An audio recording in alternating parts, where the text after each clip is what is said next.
I know as a parent, you spend hours preparing for and attending so many IEP meetings, right? And you talk about the importance of your child being seen as a general education student. And during the meeting, you talk about how important it is for your child to be included in general education classes. But when you walk out of that IEP meeting, how confident are you that your child's going to be successful and be learning and be safe and happy while they're included? Well, you are in luck because today we have a confidence booster for you. And we are going to be talking about a new tool that you will want to add to your toolbox. Now, if you're new to the show, I'm Charmaine Tanner. I'm a retired teacher, a parent, and a full-time advocate for other families.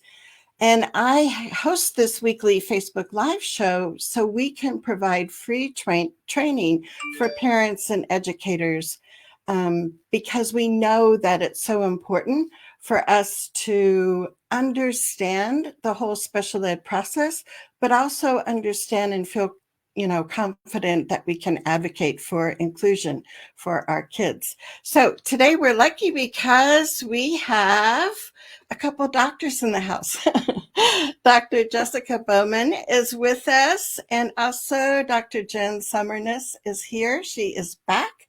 She was here for a show with us a while ago. So I want to welcome both of them. They are researchers at the TIE Center and also the National Center on Educational Outcomes. So Jessica and Jen, I thought it would be fun if we can start by you guys sharing something that maybe our viewers don't know about you. So who wants to go first? We're laughing. We're in the same office and we're on mute saying, "Oh, you go first."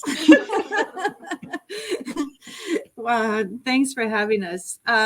This is a tough question. You even gave us a little bit of heads up as to the question, but I think something that a lot of people don't know about me, I'd have to say, is that I own chickens right here in the city of Minneapolis.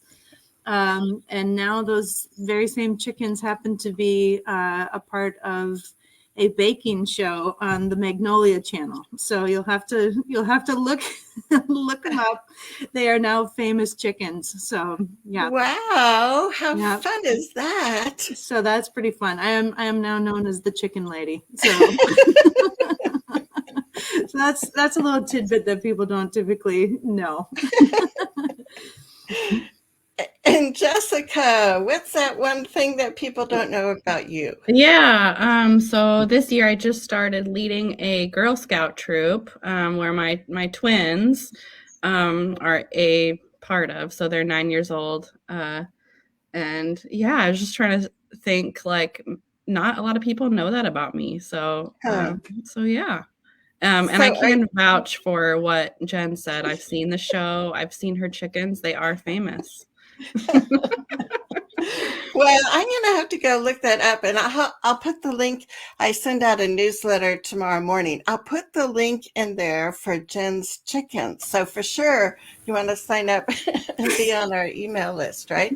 Oh, absolutely. We can get you some more chicken information anytime anyone wants. Well, I want to welcome our live viewers and people that are watching the replay. And please type in comments, questions. Let us know where you're watching from. It's always fun to see the different states that we have represented. And as we go through the presentation, jot down questions that you have so we can come back and make sure we get those answered for you. So let me bring up your first slide here, and Jen and Jessica, if you want to take it away.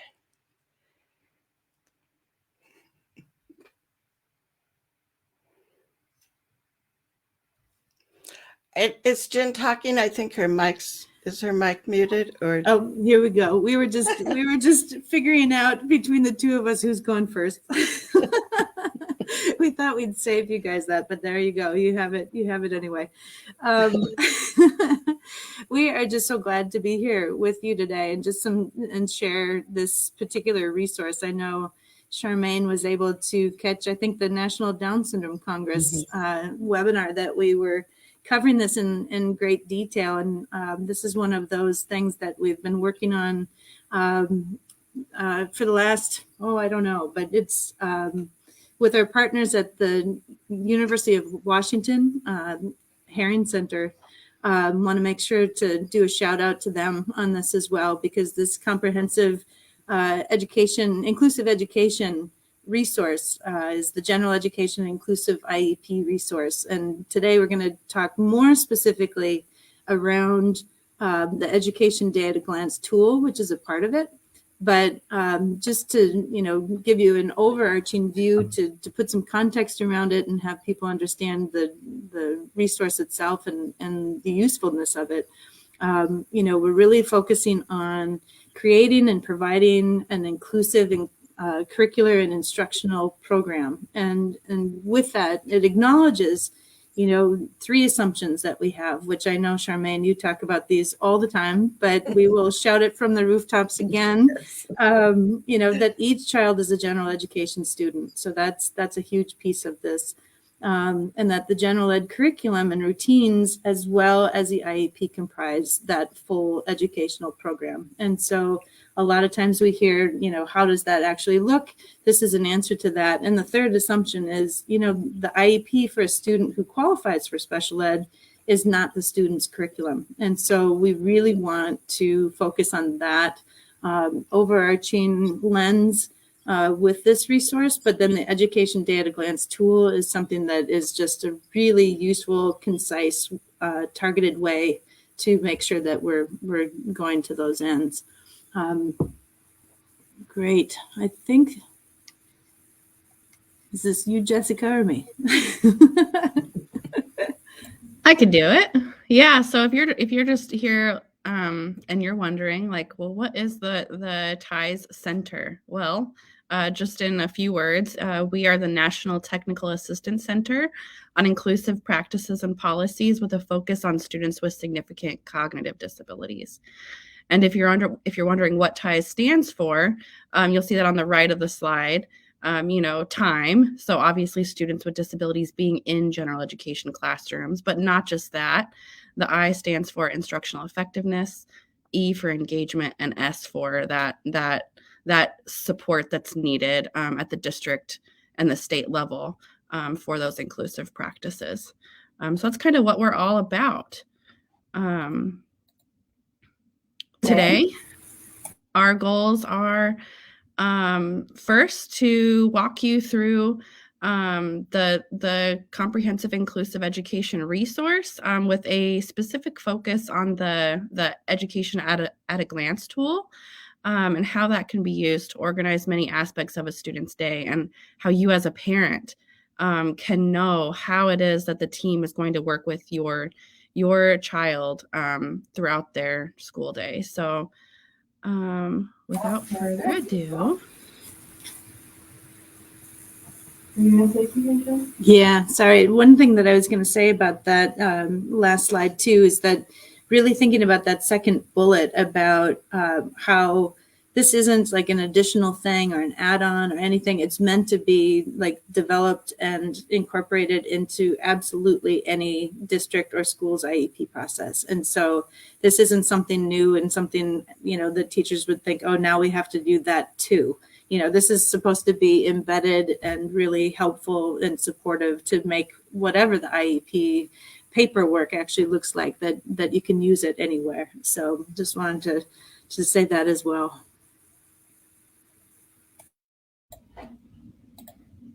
Yeah, thanks, Jen. It's a great point. So the resource that we created with the University of Washington Herring Center, you'll see the link to it at the bottom of the slide. So you could open it up as we're talking through it if you want to take a look.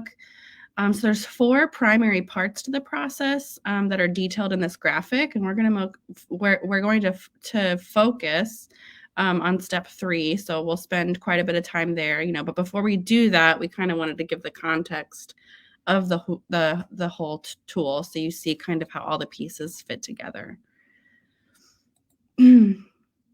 So, and this was kind of like how this tool came to be, was we were just hearing from people, if I could only see how a student's plan like fits into the gen ed class, and when you look at a typical, student goals and things like that, you see a lot of things that a gen ed teacher would look at it and say, well, I don't know how this fits. And that kind of makes sense, because historically, special ed teachers write those goals to be worked on in a separate setting, and so it just makes sense that we need to look at this in a little bit of a different way if we are going to create these inclusive education programs that are meaningful and where everything just makes sense together. To really support the membership, the active participation, and the learning of the student in the general education classroom. So we know that the comprehensive inclusive ed program consists of both the gen ed curriculum and the routines in the gen ed settings and their IEP. And this is important because when a student's program becomes their IEP, really their learning opportunities just go down, right? If that's all we're focusing on and what's in this document, then we're really missing out on a lot of the other things that go on in school and a lot of the other things that kids are learning. So the other outcome of a student's program becoming their IEP is that we're denying the fact that each and every student is a general education student, and that they're entitled to that membership, that active participation, and that learning in the general education setting.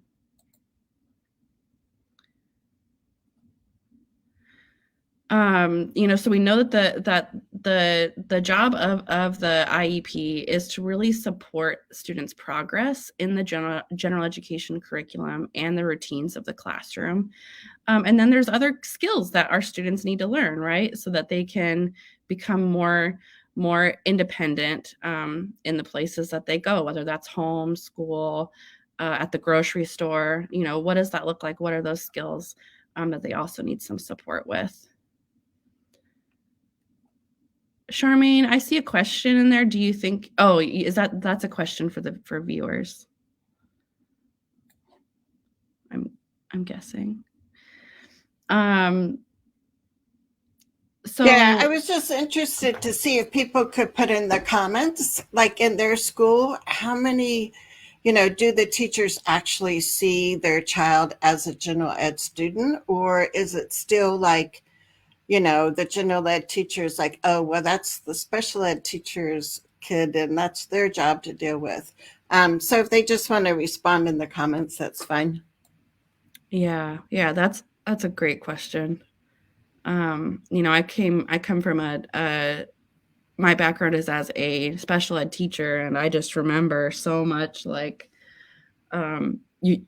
they were my kids or your kids, right. Your kid did this or whatever. And so, yeah, it's totally, in my experience, even with that focus on inclusion, the general school culture was that, and it was something that was very difficult to change. All right. So the second step, after we have, did I miss something, Jen? The collaborative conversation? Yeah, I think that the green box is on the wrong one. Oh, oops. That means there might be a slide with the green box out of order later on too. Yeah. So the collaborative conversation, you'll see that at step 1, that's where the teachers work with the family to really identify, who is this student? What are we doing in the general education classroom, and how do we make them a full member of this classroom? So really utilizing the expertise of everyone around that child to really plan for a successful school year. So I'm sorry, I don't know. We must have deleted one too many slides because that's not in here, but that's essentially what step 1 is. And from what I hear, I think just on these Facebook Live events, that's something that you all have talked about quite a bit. So next would be step 2. So how do we create an IEP that really makes sense in inclusive environments? So when looking at your child's goals and looking at, what the team is talking about what's important for them throughout their school day, are you looking at them asking questions about how the child is going to participate in the routines and the transitions in the general education classroom? What about how they're going to engage in those grade level academics and other skills that they need to learn? And also how the child is going to socialize with others, make friendships, engage with their peers while they're in the classroom, around learning, at recess, at lunch, so they can truly be a full member of that classroom. So just some kind of considerations for when the team is creating that inclusive IEP. First is just those goals. So when you create those goals, do they make sense in that gen ed classroom? Back to that concern that we had around, I see these goals, they're fine, that a student will be able to name the letters of the alphabet, or they'll be able to write their name, or whatever it is, that we're writing those in a way that makes sense. And so looking at what the gen ed class is doing, what your child is doing in that gen ed class, and what they need support to access in that class, that's what would make sense for those goals, right? So if there's lots of, throughout the units in math, they're focusing on different concepts and topics, well, maybe the student is demonstrating throughout each unit in math mastery of, 2 out of 3 concepts, or whatever it is, really couching those goals in what is happening in the gen ed classroom. Next would be, do the family, student, or peers see opportunities for addressing any of these priorities outside of the school day? And this kind of popped up during COVID, and we were looking at, parents were asking like, oh, I really want to help like my child make progress in these goals, because they're at school for only half a day or whatever it is, or none of the day. But how do I do that in a way that makes sense for me? Because I'm also working, or I'm running a household. And so really identifying, okay, if a student is working on this in math, how can you involve them alongside you when you're engaging in these things throughout your day? And so bringing that to now that school, generally kids are back in school, but keeping kind of that partnership with parents and families to say like, hey, here's some ideas for how you might be able to do that at home, and even how they might be able to do that throughout the school day, and not just, in a separate setting or at this time, or, there's multiple opportunities to demonstrate any specific skill throughout our day. So being creative with the team there as well. So then C, really thinking about that inclusive service delivery. So what are the services that a student gets? Is it speech, occupational therapy? If they are providing those in an area outside of the special ed class or outside of the general education classroom, why is that? Sometimes there's a good reason for it, like in speech, maybe they're working on a student, being able to say a certain sound or whatever it is, and they need quiet so they can focus. Okay, maybe, but if they're working on a student to be able to communicate for the sake of their learning or for the sake of building friendships, then that only makes sense to do that in general education settings. So that's kind of what that is about. Just being free and willing to question that, I think is really helpful, because teams, well, it's just often like a given, like, oh, well, this is where we do this service. So, you know, or maybe your kids are in schools where they don't say that. But in my experience anyway, I've heard that a lot. This is just how we do it. And then last, that inclusive, specially designed instruction and those inclusive supplementary aids and services. You know, we want to consider the environment, what's in that environment already, right? Like in the gen ed classrooms, we have the gen ed teacher, we have peers. What else is in there that is kind of a natural support for students? And so if there's other supplementary aids and services or specially designed instruction, you know, what are the least intrusive supports that we can provide to allow the student to experience success in that general education classroom? And that would mean that, you know, maybe we're not providing the most intrusive support, like having a model all the time or having a para, you know, glued next to them.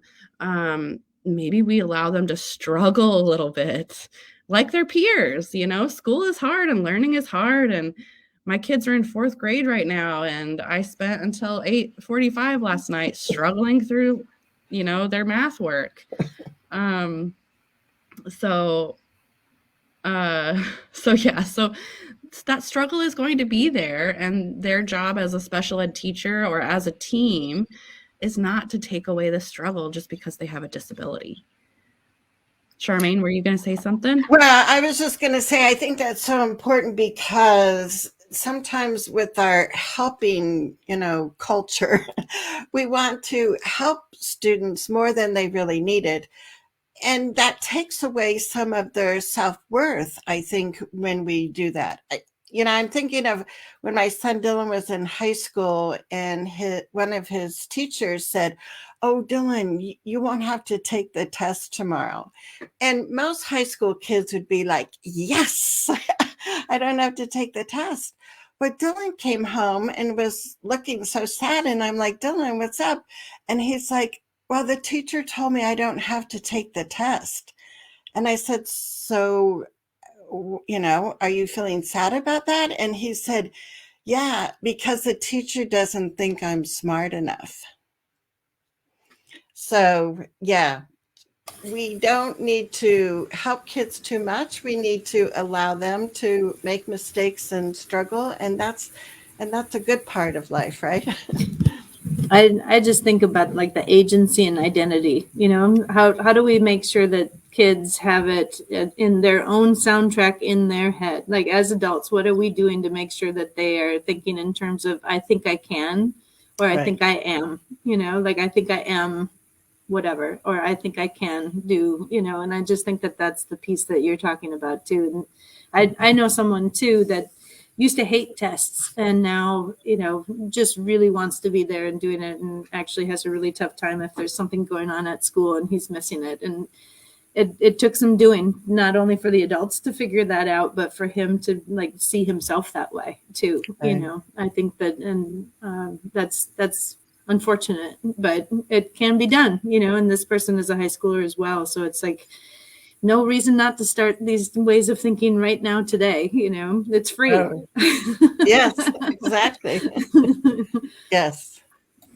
Thank you. So yeah, just, you know, building on that, just kind of the last point that I'd want to make is, you know, if there are more intrusive supports that are being provided to a child, like a one-to-one para, for example, which would be kind of the most intrusive thing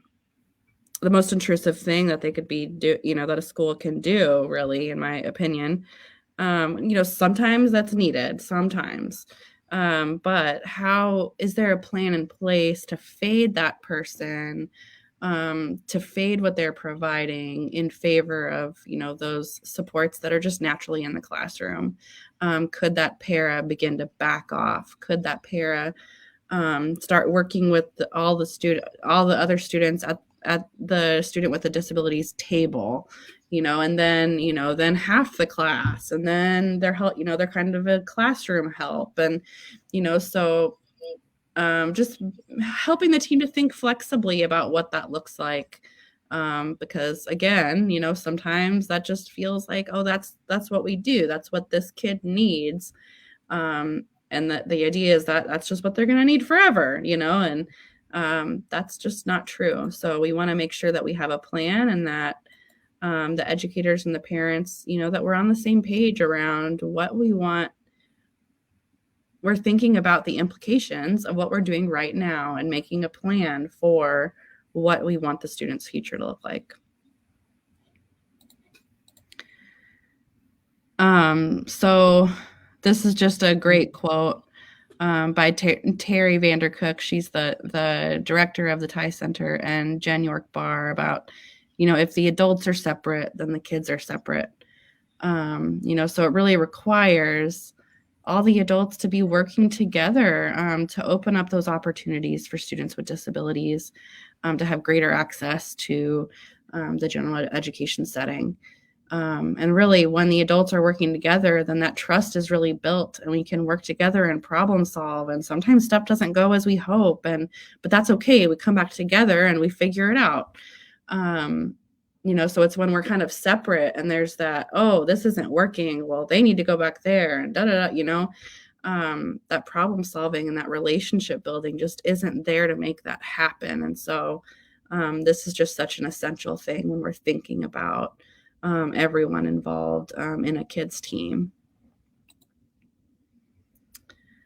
So the last part of step 2 in the comprehensive inclusive ed tool is just looking at the team considering, like, as we look at this plan that we've created, at these goals, at those present levels, all the different services that the student is going to get.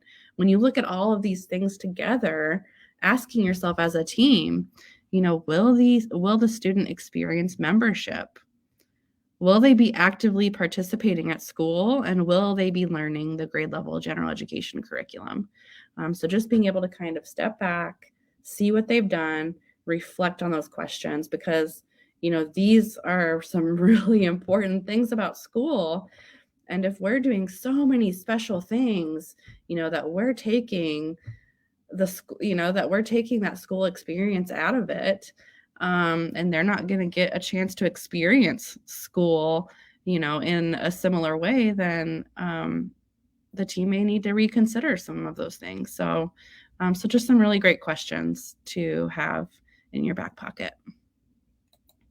Well, and I was wondering, before we go to part 3, there were some questions that came up. So is it okay if we pause for a couple minutes and go to those questions? Yeah. Will that work? Sure. Okay. Anne Marie is here, and she lives in South Carolina. And she said, so what do you recommend when a child moves from kindergarten to first grade? There's an assistant in the kindergarten room that's available to support my daughter with Down syndrome. How do I assess what is needed for support for the next year?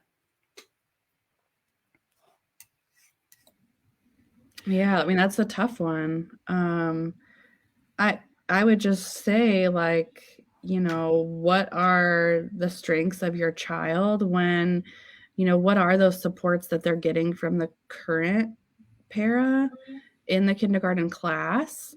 And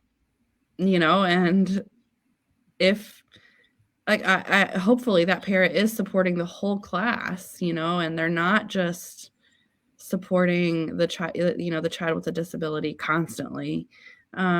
So yeah, I would just say assess kind of what's going on now. How is the para providing support? When are they able to kind of back off? And where does the student experience, like, when do they demonstrate the most independence, and how do we kind of grow that, especially as they're thinking, as they're planning for first grade. Right. Jenna, what do you have to add? Yeah, I was thinking similar to that, and then just thinking about that kindergarten to first grade kind of, there's just so much that probably will happen in kindergarten that those teachers and the para understand about what's working really well and what needs are still there, and so having those conversations and being able to say, one of the things I say to teachers a lot is, since you're just actively doing it, this is, it's like asking a fish, how's the water kind of thing, and so just really coming in with questions that are really specific that say, tell me what you're doing to set up those structures. What are the things that are working right now, and helping the teachers really think about what they do, because we just do it. We don't stop and think about and then transfer that knowledge to grade 1 from kindergarten necessarily. And so I think that's a piece of it too, is just really stopping and having an intentional conversation about what are those structures and routines that are there for everybody, and what ones on top of that might this person need a little bit more of, or a little boost, like thinking of those tiers that are there for everybody, and just, the tiers of support is what comes to mind for me, and just really being deliberate about those conversations of what's working in kindergarten, and especially in those lower grades too. I think, if it's the movement breaks, or, it's always a little bit of quiet time and then some reading and then some movement, or, what are those things that you're doing in kindergarten that's helping all those kids transition from one to the other, and then really thinking about this person in particular, what might they need more or different. Well, and I think that's so important. And what's nice is if your child is in the same school building when they go from kindergarten to first, right? And if that kindergarten teacher is still there, because throughout the year they can touch base with that kindergarten teacher and say, we're kind of struggling here. What did you notice helped, when you had the student last year? And I think the other thing is for parents to reflect on, why do you think that para is needed and necessary for your child? Sometimes it's more of a safety issue of, are they going to leave the playground at recess time? And so, yes, maybe some additional adult eyes on the playground are going to be needed. But that doesn't necessarily mean when the kindergarten class or the first grade class is doing calendar activities that person has to be Velcro to them. And then I think the other part is bringing the parents into the conversation, because I think so many times the teachers have these discussions in the teacher's lounge or wherever, but we don't invite the parent to be part of the conversation and say, where do you see that you could fade your support and the student would be successful? So to get their input too, Anne Marie, I think would be, really helpful. I love that idea. Yeah. And I was going to see if, so Amy's here from New York, and she says, make sure the actual needed supports are written into present levels beyond general, generic, vague prompting. Yeah, for sure. And Lise says, where can we find some good examples of supplementary aids and services to get our parent ideas flowing? School staff seem stuck in the way they always do it versus what this unique student needs. So for one, I know the Thai Center has a ton of wonderful briefs for parents, but Jessica or Jen, do you have some specific places where people could find examples of, positive supplemental aids and services? I know that in this tool, so if you go to that z.umn.edu/inclusive IEP, and you look in step 2D, the inclusive specially designed instruction / supplementary aids and services, there are some things to consider. So, is the classroom and the school, is it accessible? How are we adapting instruction for a student? So in writing, maybe they're providing word banks, like sentence stems, use of technology, things like that. How is a student supported to communicate about their learning, to socialize with peers? This could include instruction in the use of AAC or, something like that. What about the adults? A supplementary aid and service could be like the special ed teacher and the gen ed teacher co-planning and making sure that the special ed teacher has that input about how to make that instruction accessible to students with disabilities that are in their class. Is that helpful? Yes, I think so. Jen, do you have any to add? As Jessica was just going through too, I'm thinking there are so many resources on the TIES Center. It's crazy.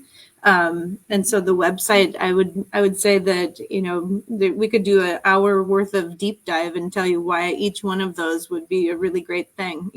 I'm thinking off the top of my head, like the inclusive, the IBIs, Jessica, like things like that, where it's quick and easy. The tips pages, and maybe at the end we might be able to go over a little bit of that, of where you might find some of these things. But there's a ton that Right. would spark ideas, not only for you as parents and family members, but even just to give them to teachers to say, hey, have you thought about these types of things? And so we really try to design it that they're quick and easy and concise and hopefully helpful that way. So yeah, I would definitely dig around. Oh, I know. And it's one of those things, right? So if you don't get my weekly email, you might want to sign up for it today at iep.today/weekly ad tips, because I'll be putting in a summary of our show today with additional resources, and I can give you specific links from some of the resources that we talked about today. But yeah, if you could just plan, lock the bathroom door and go to the TIES website and spend 10 minutes or whatever looking around, because you will find lots of good. And it's just I don't know, I'm a fan of the TIES Center, and it's amazing the resources that they have, the graphics to explain it and kind of see how things fit together, the reflective questions that you can ask, wonderful conversation starters that you can have with staff. So yeah, I just really encourage people to go to the TIES Center website, because there's specific things for teachers, there's specific things for parents, but guess what? We can all read that, and we can all, just soak in fabulous, valuable information. So yeah, that's terrific. Well, and I think that's the piece of it, is that there are some parts that will really resonate with some, and then just being able to bring it to school and say, hey, have you thought about these things? I think there's a whole lot of that. And I was just going to say too that this tool that we're showing, or this resource, to your point, Charmaine, like built into the process. And we're not going through all of that detail today, but there's different prompts and look fors and things for teams to, ask questions of one another and just wonder about, what would happen if we do these things. And there's specific strategies as far as like what to ask students themselves, and to incorporate their voice in it, or peers of theirs, excuse me. And so there's a lot there. And so just within this one resource, I think just getting the IEP written in this way, I think there's a ton there for families to dig into when they get a chance. Oh, exactly. So why don't we go into part 3, because this is that tool that you want to add to your toolbox and share with your child's teachers. Absolutely. So this part was, what Charmaine, you had asked for the focus to be, but we just wanted to make sure to couch it in the rest of the conversation. But this tool and this piece is really where, basically all of what you just did in steps 1 and 2, how can we make it just straightforward and easy for a team to be able to communicate and plan and think about what's working and what's not. And it's one of those things where education day at a glance type of tool is ubiquitous. I mean, it's been around forever and ever, but we've added some new layers and some new nuances to it. And it's just a really exciting thing to think about. Let's see. Next slide, please, Jessica. So instead of just kind of walking through the tool, I want to talk to you about, what's that? Oh, I thought you said something. We're going to talk through two different examples. One is Carlos, who's a fourth grader, and then we'll do a secondary example as well, just because we have some time, and I think, and we can get through it. But Carlos, so he's a fourth grader, and prior to using this type of IEP development and things, his goals were not necessarily consistently connected to Common Core standards. His fourth grade teacher was, I think, one of them with those bubbles, those speech bubbles at the beginning of just trying to connect those IEP goals to the core standards. Like, how do we do this? How does this really look? And then within remote learning, it became even more apparent to his family as well. Like, how on earth are we connecting this? How does it make sense? So with Carlos's thinking through his education day at a glance, so let's just walk through it. So the inclusive IEP that we just talked about, right? And so that's the format for the team to have these discussions and things. But then how are we going to connect the IEP goals and the data collection and the supports and accommodations? And then if we add in a paraprofessional or two, and how are we all going to stay on the same page? And this is the answer to that. And so these examples are actually on the website as well. There's blank forms that are accessible and downloadable and all of those things too. But these examples are there as well. So if you can't see it on the slide right here, you'll be able to take a look at it. But on the left-hand side is the abbreviated version of all of the goals that are, that have just been developed from the process that we had talked about. And then in the middle is the schedule. And so it's really taking a look at, when across the day are we thinking that those goals are going to be addressed. And that can be a moving target type of thing. It might be that, we're going to focus on interacting when, at recess and in math and in, those are team decisions and team collaboration that can happen around that type of thing. It may be that we're going to focus on AAC use during certain time periods, but not others. I would hope that that would be one of those goals that would be universal, but there might be opportunities to really focus on it, super intentionally. And then in the right-hand column, the far right one, you can see that those are all the supports and accommodations that the team has thought through as far as what you're going to need to work on those goals within that schedule, right? And then next slide. So none of these are like fully written out goals, nor is it the full list of the accommodations, but the last 2 pages of the education day at a glance then would have the full IEP and objectives. It would also have the full list of the accommodations that there might be for a student. But this is just where you can pull out the most important ones or the most integral ones in the moment.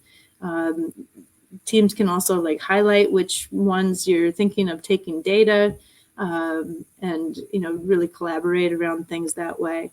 So for example, if you look at the math goal, Carlos is working on, it's hard for me to see too, but he's working on 1, 2, 3, 4 goals, it looks like, that the team has identified.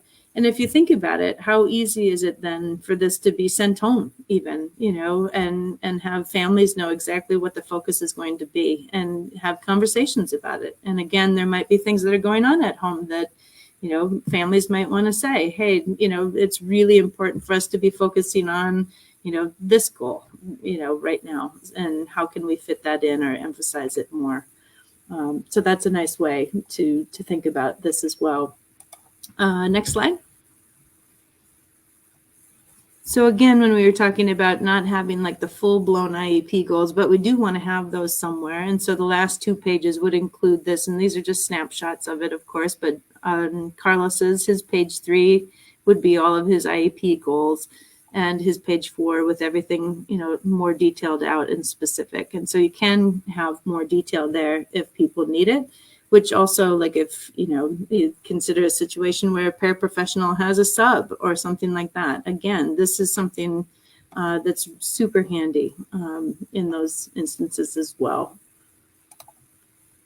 So let's take a look at Cooper. He is seen here in his anatomy class in high school. He's near and dear to me, so this one is super easy for me to talk through his education day at a glance. So his goals, again, going back to those overarching priority things, he's always had one around self-advocacy. He's had one around communication. He's had one about using technology consistently. He's had one about reading with greater understanding across different settings and different places. So you can see like his goals reflect that, and they change with him over time. But, those priority areas have been identified from the family and in collaboration with the family. And then you can see with his schedule, that's a conversation that people are having about, actually, I'm on the next slide, please. People are having a conversation about his schedule and what of those goals are we going to address. So it might be that during anatomy, he's working on AAC use and technology as well as interacting with peers. Other classes, and part of it is based on what the other kids are doing, what's the gen ed content, and how are the teachers instructing. Very often for him, it's been a matter of being able to stand up and do a presentation, so different displays of what he knows. So you can see too that his accommodations, he needs some in some places and not in others. So even thinking about with him, one of the things has always been transitions and getting to places and managing his own materials, and to our conversation before about how much or little a paraprofessional needs to be involved. For him, the focus of fading that in a safe way, more and more and more, and then increasing his communication across people and places and settings, oddly enough, and self-advocacy all started to be more of an emphasis as we were fading things out with his paraprofessional. So making sure he's, keeping his water bottle with him is an important thing. If he doesn't have a para sitting next to him, telling him to pick up his water bottle before he leaves, so you can see that it's all these kind of lifelong focus type of things and builds over time. Next slide. Oh, I think this is where we've got some motion on our slides. It'll and one more, I think. Oh, that's the closer look at anatomy. Again, so for him, if you look just at anatomy, we were focusing on him answering questions, writing sentences, understanding 3 big ideas and 7 vocabulary and 3 skills. He was going to enter his homework. He was going to participate in small group project interactions, lots of lab work, things like that. And when he was within those conversations, that's when we were really going to focus on AAC use, and we were really going to focus on him seeking peer for help instead of an adult. So you can see that even within that, we're trying to get more and more independence. Next slide. I see a really good question in the comments. Oh, there's a really good question in the comments.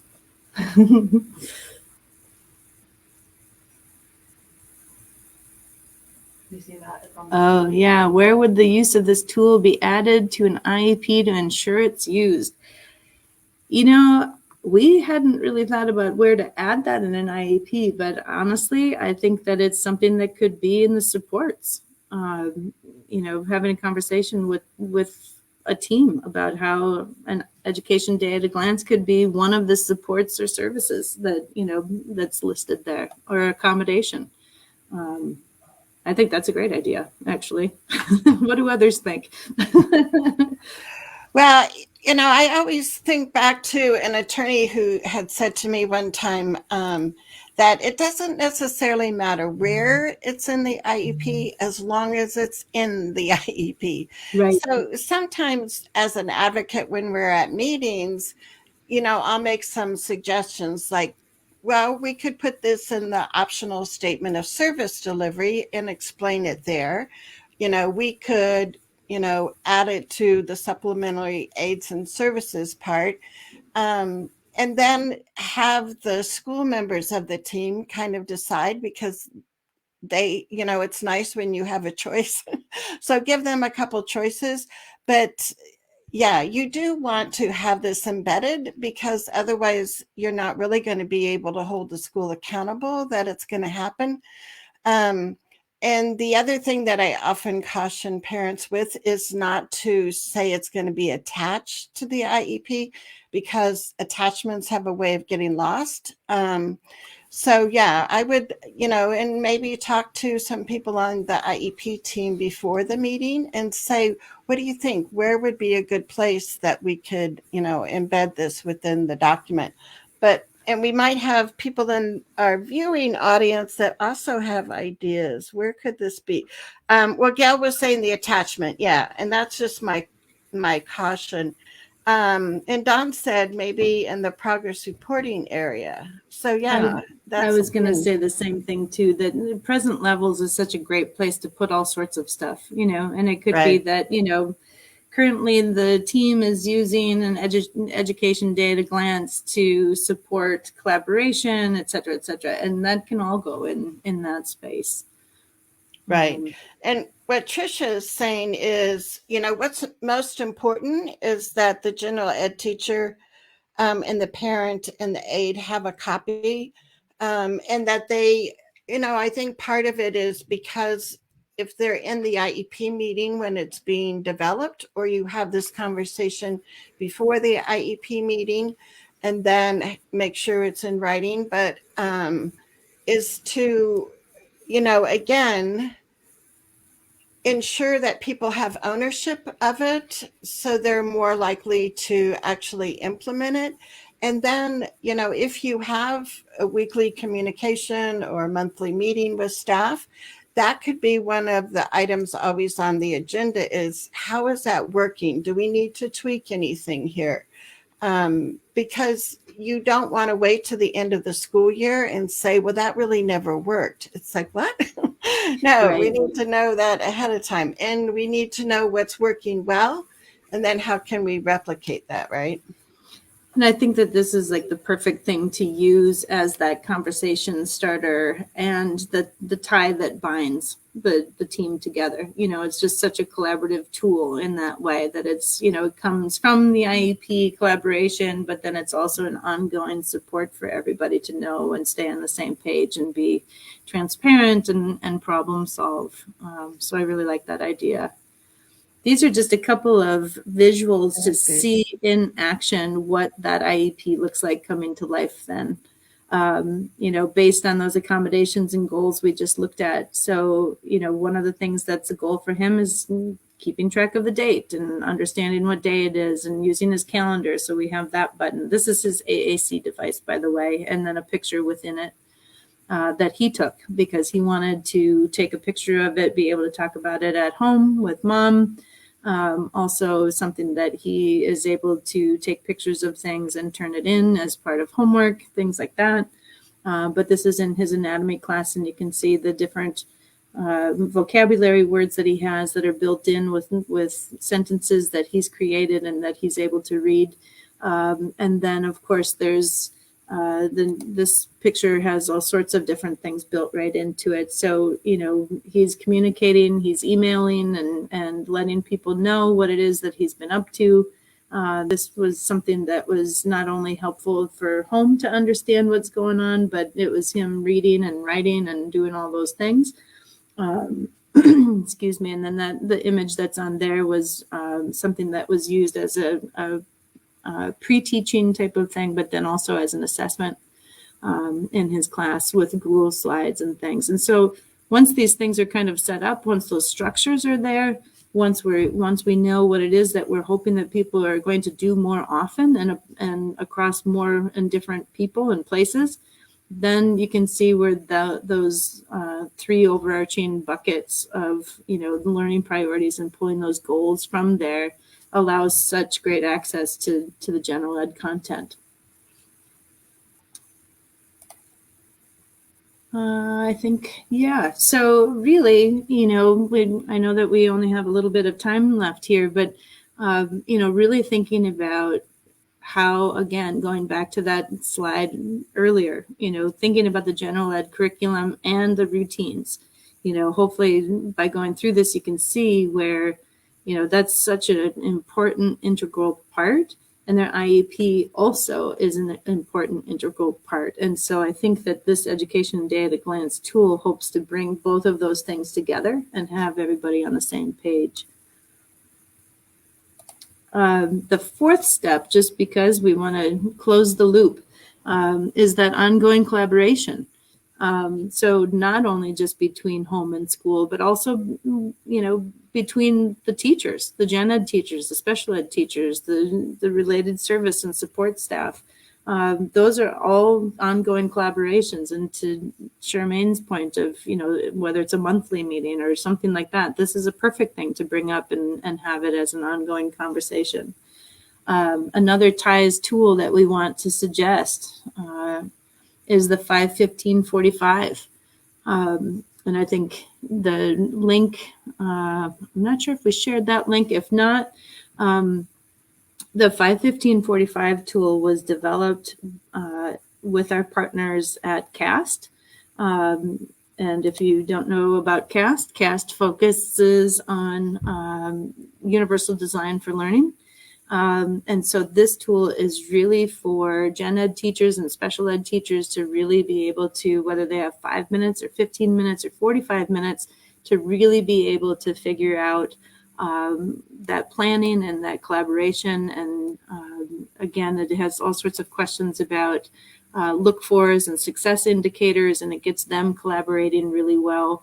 And, starting to plan together. And so even though you might, as a family member, might not be a part of that collaboration or that planning, sharing this tool with them, I think is a really important thing, because it really helps special ed and general ed teachers get on the same page together with the planning.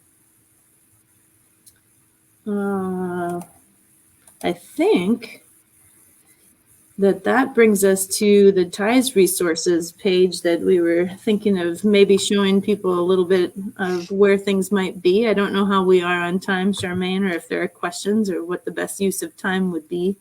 Yeah, I think it would be good.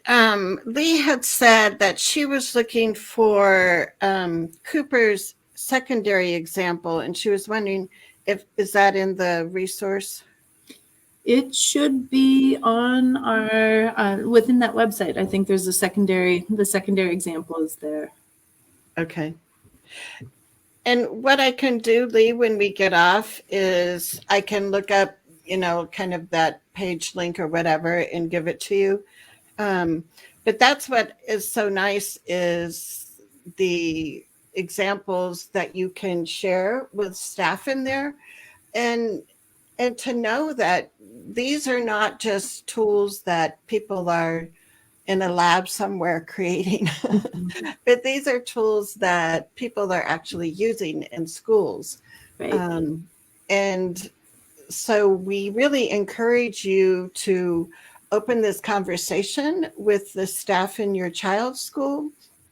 If you're an educator, bring it up with your principal, have a staff meeting where you discuss it, but start generating the momentum that there are more positive ways that we can be including children and also being successful. And even though this is specifically, kind of designed with students with disabilities, I mean, all of this is based on the value that every child belongs. And so it's for the other students that are typically marginalized also. And so this can be a universal tool, tweaked some, right? Because not everybody has an IEP, but there can still be some ways that this model can be used with all of the diverse learners that we have in our classrooms. I love that. So let's go back. We can see if so Amy says, thanks. Trisha says, thanks. This has been amazing. And Anne-Marie had a good question because, Jen, how it has like down below the resource, it says login or something. I can't remember. And I think people get confused, but you can just generally click on the title of the document and that will take you in there, right? I mean, there's nothing that you have to register for in order to get the info. No, the only thing that I'm wondering if the login that you're seeing is it at the very bottom, Jessica? The one where... Yeah, I think it is. It's that little login. Yep, that's a really good thing to call out because that's just for us to be able to log in and edit content. And so that might be something that we would want to bring up to our IT team and have it called something else, maybe. Right. Or hidden, because if that's an assumption that people are having, that you have to have an account. No, absolutely everything at Ties is free, and please share it widely and broadly. Oh, exactly. And Karen's from Colorado, and she says that she appreciates the time and expertise people dedicate to helping to get all kids engaged in the classroom. So, yes, 3 cheers for the Ties Center. I hope that you guys exist forever, but maybe we want to fade the existence once we've changed the world, right? But yeah, I just really encourage you to spend time on their website. You will be like blown away, and I often, when I'm advocating and, emailing parents, is I'll recommend different articles from the Ties Center. Like there's one of my favorites is that just because your child is taking the alternative assessment does not mean they need to be in a segregated classroom. That's a myth that we need to bust. Also, yeah, we should, and the Ties Center was instrumental in bringing together those 7 myths and truths about inclusion, which we had posted earlier on my website or on my Facebook page, but I'll make sure that I link to that too. Like, you guys generate so much useful content. I don't know how you do it. You must be like the Energizer bunnies. We have good partners. That's one thing. Right. Really good partners. Well, thank you so much, Jen and Jessica, for being with us today and giving us a glimpse of some new resources that parents can take a look at and share with their staff. As we've said before, staff can generate a conversation about starting to use these tools at a building level, at a district level, but it's certainly going to make that inclusive experience be much more meaningful for our kids. And that they are not just present in a classroom, but they're actively learning in that classroom. So next Thursday will be our monthly Q&A. So bring your questions that you have about any topics, and we will devote the time to your questions. But Jen and Jessica, do you have any closing words for us? I would just say thank you so much for having us. We really appreciate being here and being able to talk about the stuff that we're so excited about. So, yeah, I think too, it's good to get to talk with parents and just stay the course. You guys are such an important part of your kids' education and your advocacy. It's not only impactful for your child, but for the whole system. And so keep on keeping on. Yes. Thank you. Thank you. Okie dokie. We shall see you next Thursday, folks. Take care. Thank you.